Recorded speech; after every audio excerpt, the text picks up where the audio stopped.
আসসালামু আলাইকুম রহমতুল্লাহি ওয়া বারাকাতুহু। প্রিয় শিক্ষার্থী বন্ধুরা, আশা করি তোমরা ভালো আছো। আমিও ভালো আছি আলহামদুলিল্লাহ। এটিএম রহমতুল্লাহ কলেজের পক্ষ থেকে তোমাদের সবাইকে অনলাইন ক্লাসে স্বাগতম। আমি মোহাম্মদ শাহিন আলম, প্রভাষক marketing, ATM Rahmatullah college, Badda, Dhaka. Master trainer, সৃজনশীল প্রশ্নপত্র প্রণয়ন, মডারেশন উন্নয়ন। আজকের পাঠ পরিচিতি, বিষয় উৎপাদন ব্যবস্থাপনা বিপণন, দ্বিতীয় পত্র, অধ্যায় ষষ্ঠ, অধ্যায় শিরোনাম পণ্য বন্টন প্রণালী, উচ্চ মাধ্যমিক একাদশ ও দ্বাদশ শ্রেণীর শিক্ষার্থীদের জন্য।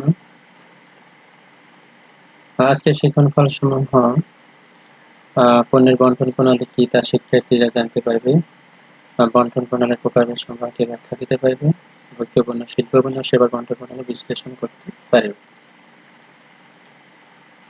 চলো বন্ধুরা, তাহলে প্রথমে আমরা জেনে নিই যে বন্টন প্রণালী বলতে আমরা কি বুঝি। যে ব্যবস্থা বা পদ্ধতির সাহায্যে উৎপাদকের উৎপাদিত পণ্য চূড়ান্ত ভোক্তা বা শিল্পী ও ব্যবহারকারীর কাছে পৌঁছানো হয় তাকে বন্টন প্রণালী বলা হয়। আমাদের এখানে একটা জিনিস জেনে রাখা ভালো যে সাধারণত একজন উৎপাদনকারী নিজস্ব প্রয়োজনে বা ভোগের জন্য শুধুমাত্র পণ্যদ্রব্য উৎপাদন করে না, তারা ভোক্তা বা গ্রাহকের সুবিধার জন্য বা প্রয়োজন মেটানোর জন্য অনেক সময় পণ্যদ্রব্য ক্রয় করে থাকে, উৎপাদন করে থাকে। তাহলে অনেক সময় দেখা যায় যে উৎপাদক একজন নিজেই পণ্যদ্রব্য ভোক্তা বা গ্রাহকের কাছে পৌঁছে দেয়, আবার অনেক সময় দেখা যায় যে পণ্যটা পৌঁছে দেওয়ার জন্য বিভিন্ন ধরনের মধ্যস্থ ব্যবসায়ী, পাইকার, খুচরা ব্যবসায়ী, পরিবেশক বা এজেন্টদের শরণাপন্ন হয়। তাহলে যখন একজন উৎপাদক নিজেই পণ্যদ্রব্য ব্যবহারকারী বা ভোক্তার কাছে পৌঁছে দিবে তখন এটাকে বলা হয় প্রত্যক্ষ বন্টন প্রণালী। এবং যখন দেখা যায় যে একজন উৎপাদক পণ্যদ্রব্য পৌঁছে দেওয়ার জন্য বিভিন্ন ধরনের মধ্যস্থ ব্যবসায়ীদের সহায়তা গ্রহণ করে তখন এটাকে বলা হয় পরোক্ষ বন্টন প্রণালী। Philip Kotler and Gary Armstrong পণ্যের বন্টন প্রণালী সম্পর্কে বলেন যে marketing channel or distribution channel is a set of interdependent organizations involved in the process of making a product or service available for use or consumption by the consumer or business user. অর্থাৎ পণ্যের বন্টন প্রণালী হচ্ছে আত্মনির্ভরশীল সংগঠনের সময় একটি set যারা পণ্য বা সেবার ব্যবহার বা ভোগের জন্য সহজলভ্য করে তোলার প্রক্রিয়ার সাথে জড়িত। তাহলে আমরা সংজ্ঞাগত বিষয়গুলো থেকে যা বুঝলাম যে বন্টন প্রণালী হচ্ছে উৎপাদক ও ভোক্তাদের মাঝখানে সংযোগ স্থাপন করে থাকে।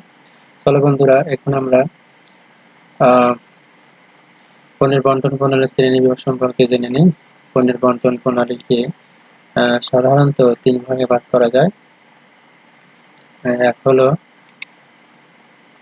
ভোগ্য পণ্যের বন্টন প্রণালী, শিল্প পণ্যের বন্টন প্রণালী এবং সেবার বন্টন প্রণালী। এরপর বন্ধুরা, চলো আমরা ভোগ্য পণ্যের বন্টন প্রণালী সম্পর্কে জানি।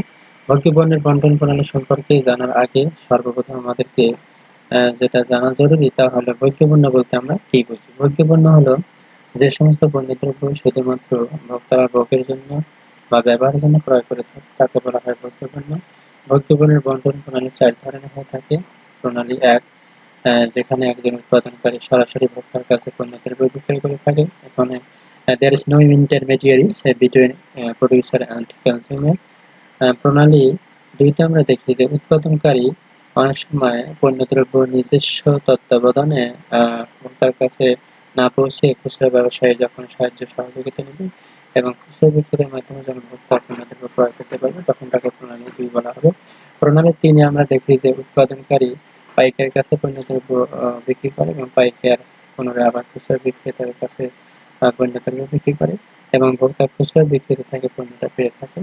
প্রণালী 4-এ আমরা যখন দেখি যে উৎপাদনকারী এজেন্ট বা পরিবেশকের কাছে পণ্যদ্রব্য সরবরাহ করে থাকে এবং সেখান থেকে পাইকার তা গ্রহণ করে, পাইকার থেকে খুচরা বিক্রেতা পণ্যদ্রব্য গ্রহণ করে এবং পুনরায় তারা খুচরা বিক্রেতার থেকে পণ্যদ্রব্য ক্রয় করে থাকে। আসলে এখানে একটু জেনে রাখা ভালো, এজেন্ট বলতে কি বুঝি। এজেন্ট হচ্ছে পরিবেশক যারা উৎপাদকের পণ্যদ্রব্য বিক্রয়ের কাজে সহায়তা করে থাকে। তারা হয় মুনাফা অথবা কোনো কমিশনের আশায় সাধারণত এটা করে থাকে। চলো বন্ধুরা, এখন আমরা দেখি যে শিল্প পণ্যের বন্টন প্রণালী কেমন হয়। শিল্প পণ্যের বন্টন প্রণালীও ৪ ধরনের হয়ে থাকে। প্রণালী ১ এ আমরা দেখি যে উৎপাদনকারী টু শিল্প ক্রেতা, অর্থাৎ শিল্প পণ্যের উৎপাদন শিল্প পণ্যের যে কাঁচামাল উৎপাদনকারী তারা শিল্প ক্রেতাদের কাছে পণ্যদ্রব্য সরাসরি বিক্রি করে থাকে। শিল্প ক্রেতা বলতে আমরা তাদেরকে বোঝাচ্ছি যারা সাধারণত পণ্যদ্রব্য পুনরায় আবার ব্যবহার বা ভোগের জন্য তৈরি করে থাকে।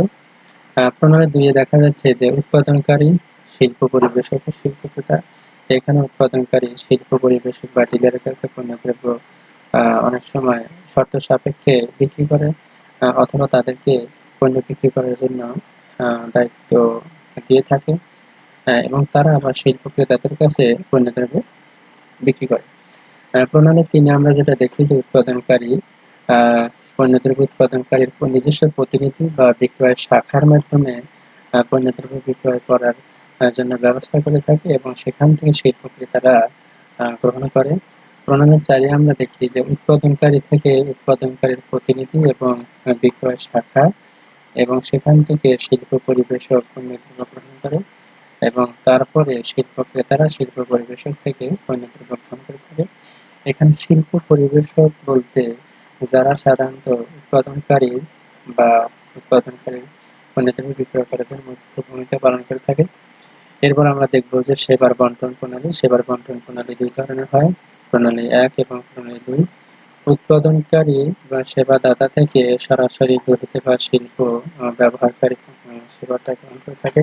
আমরা জানি যে সেবাদাতা এবং সেবা গ্রহীতার মাঝখানে কোনো ধরনের প্রতিনিধি থাকে না সাধারণত তেমন একটা। কারণ সেবা পেতে হলে সেবাদাতার কাছে সরাসরি উপস্থিত থাকতে হয়। কারণ সেবা দেখা যায় না, ছোঁয়া যায় না, ধরা যায় না এবং পচনশীল নির্দিষ্ট সময়ের পরে এটা ভ্যানিশ হয়ে যায়। প্রণালী ২ তে আমরা দেখি যে উৎপাদনকারী বা সেবাদাতার মাঝামাঝি কোনো সময় প্রতিনিধি বা রিপ্রেজেন্টেটিভ আসে এবং সেখান থেকে সেবা গ্রহীতা